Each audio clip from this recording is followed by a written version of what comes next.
Welcome dear student, स्वागत है आपका मेंटर्स क्लासेस के यूट्यूब चैनल में।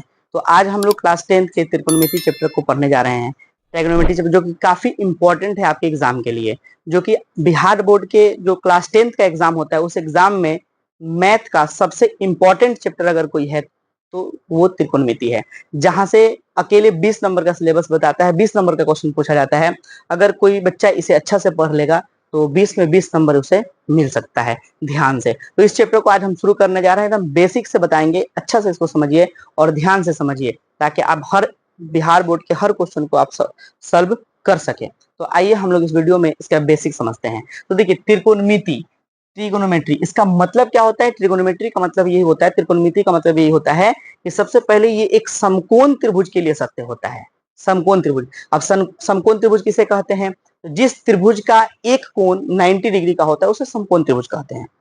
अन्य दूसरा ऐसा त्रिभुज जिसपे कोई किसी दूसरे भुजा पे लंब डाल करके उसे समकोण बनाया जा सके, उससे भी ये पॉसिबल हो, लेकिन वो समकोण बने ही क्यों? क्योंकि समकोण में तीन भुजा प्रॉपर होता है। जैसे एक परपेंडिकुलर होता है, एक हेपोटेनियस होता है और एक बेस होता है, मतलब एक कर्ण होता है, आधार होता है और लंब होता है। इसलिए इस पे यह सत्य होता है, क्योंकि ट्रिगोनोमेट्री के जितने फंक्शन होते हैं ना, सभी फंक्शन जो डिफाइन होते हैं, परिभाषित होते हैं, वो इन्हीं भुजाओं से परिभाषित होते हैं, जिसके कारण इसी इसी समकोण त्रिभुज पर यह सत्य होता है। फिर हम लोग त्रिकोणमिति कहते किसको है? तो त्रिकोणमिति किसी समकोण त्रिभुज के तीनों भुजाओं और उसके तीनों कोनों के अनुपातों का अध्ययन जब हम करते हैं, उसका जो रेशियो का अध्ययन करते हैं, हम लोग स्टडी करते हैं, तो उसे ही हम लोग क्या बोलते हैं? त्रिकोणमिति बोलते हैं। और त्रिकोणमिति एक काफी इंपॉर्टेंट और काफी इजी है, जो कि सबसे ज्यादा फॉर्मूला इसी में इस्तेमाल किया जाता है। तो आइए हम इसे देखते हैं। तो हम बात करेंगे एक समकोण त्रिभुज की। किसकी बात करेंगे? समकोण त्रिभुज की। समकोण त्रिभुज की बात करेंगे। तो समकोण त्रिभुज में क्या क्या आएगा? ये हमारा रहा समकोण त्रिभुज, ये रहा समकोण त्रिभुज। इसका नाम दे देंगे हम लोग ए बी और सी, इसका नाम दे दिया जाएगा। क्या नाम दिया जाएगा? ए बी सी नाम दे दिया जाएगा। अब इसमें यहाँ ये समकोण बन रहा है, ये 90 डिग्री बन रहा है, इसका मतलब कि ये समकोण है। जरूरी नहीं है कि यही 90 डिग्री बने, कोई ऐसा त्रिभुज ऐसे भी बन सकता है जो कि यहाँ पर 90 डिग्री इसका बना है, तो भी ये समकोण त्रिभुज है और इसे समकोण त्रिभुज मान करके हम इसका सॉल्यूशन आसानी से कर सकते हैं। तो इसमें कितनी भुजा है? एक एसी है, एक ए बी है और एक बी सी है। इसमें तीन भुजाएं हैं और तीनों भुजाओं के बारे में हम लोग अच्छा से समझेंगे। देखिए, इसमें एसी एक भुजा है जिसे हम हेपोटेनियस कहते हैं, जिसे हम एच से सूचित करते हैं, और इसे हिंदी में हम क्या बोलते हैं? कर्ण। इसे हिंदी में क्या बोलते हैं? कर्ण बोलते हैं। ठीक है। और एक बीसी भुजा होती है जो नीचे जो बेस पे ये खड़ा होता है त्रिभुज, उसे हम लोग क्या बोलते हैं? बेस बोलते हैं, आधार बोलते हैं। आधार बोला जाता है इसे, इसे बोला जाता है आधार। और इसे बी से सूचित करते हैं। कैपिटल एच से भी सूचित कर सकते हैं आप, और स्मॉल बी से या स्मॉल कैपिटल बी से भी सूचित कर सकते हैं।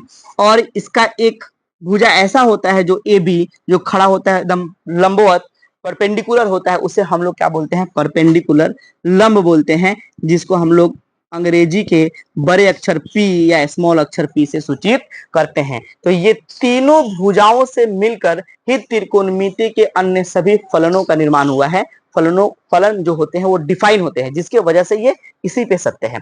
अब हम बात करेंगे, एक होता है पाइथागोरस प्रमेय, जिसमें यह बताया जाता है, पाइथागोरस ने यह बताया कि किसी समकोण त्रिभुज में एक बड़ी भुजा का वर्ग अन्य दो छोटी भुजाओं के एक बड़ी भुजा का वर्ग अन्य दो छोटी भुजाओं के वर्गों के योग के बराबर होता है।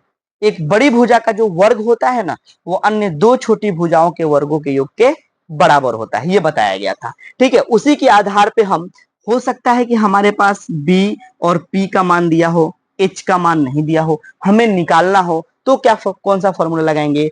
एच और पी दिया हो, बी नहीं दिया हो, तो बी निकालने के लिए कौन सा फॉर्मूला लगाया जाएगा? उस फॉर्मूले का हम लोग उस फॉर्मूले को निकालना सीखेंगे। जैसे देखिए, उन्होंने क्या बताया था कि एक बड़ी भुजा का वर्ग, वर्ग मतलब स्क्वायर, बड़ी भुजा का वर्ग अन्य दो छोटी, तो इसमें किसी समकोण त्रिभुज में सबसे बड़ी भुजा अगर कोई होती है तो वो क्या होती है?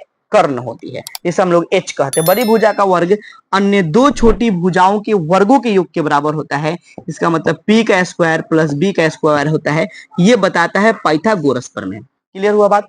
तो किसी समकोण त्रिभुज में एक बड़ी भुजा का वर्ग अन्य दो छोटी भुजाओं के वर्गों के योग के बराबर हो गए। यहां से अब हम मान निकाल सकते हैं h बराबर रूट, देखिए स्क्वायर हटेगा तो रूट चढ़ेगा, p का स्क्वायर प्लस b का स्क्वायर, यहां से h का मान, अगर आपको p दिया हो b दिया हो तो h निकाल सकते हैं, p दिया हो b दिया हो तो क्या निकाल सकते हैं, h निकाल सकते हैं। अब यहां से हम बात करेंगे, किसकी बात करेंगे, अगर हमें p निकालना है तो b को इधर भेजेंगे तो p इधर छूट जाएगा, अब b जब b स्क्वायर को इधर भेजेंगे तो क्या मिलेगा, h स्क्वायर माइनस b का स्क्वायर, स्क्वायर हटाएंगे तो क्या चढ़ेगा, रूट चढ़ेगा, तो रूट h का स्क्वायर माइनस b का स्क्वायर, ये हो गया निकालना किसका, p का मान, ये हम बोलते हैं इसका p का मान निकालना। ठीक है, तो p इस तरह निकाला जाएगा, h का मान कैसे, b का मान कैसे निकालेंगे, तो b स्क्वायर बराबर है ना, h को p को उधर भेजा जाएगा, इसमें p को इधर भेजेंगे हम तो h स्क्वायर माइनस p का स्क्वायर, ये हो जाए h स्क्वायर माइनस p का स्क्वायर, स्क्वायर हटाएंगे क्या चढ़ेगा, रूट चढ़ेगा, तो b बराबर रूट h का स्क्वायर माइनस p का स्क्वायर। तो इस प्रकार से इस चीज को हम लोग निकाल सकते हैं। कोई भी एक भुजा दिया हो और अन्य दो भुजा निकालना हो तो बड़े आसानी से निकाला जा सकता है। तो इस वीडियो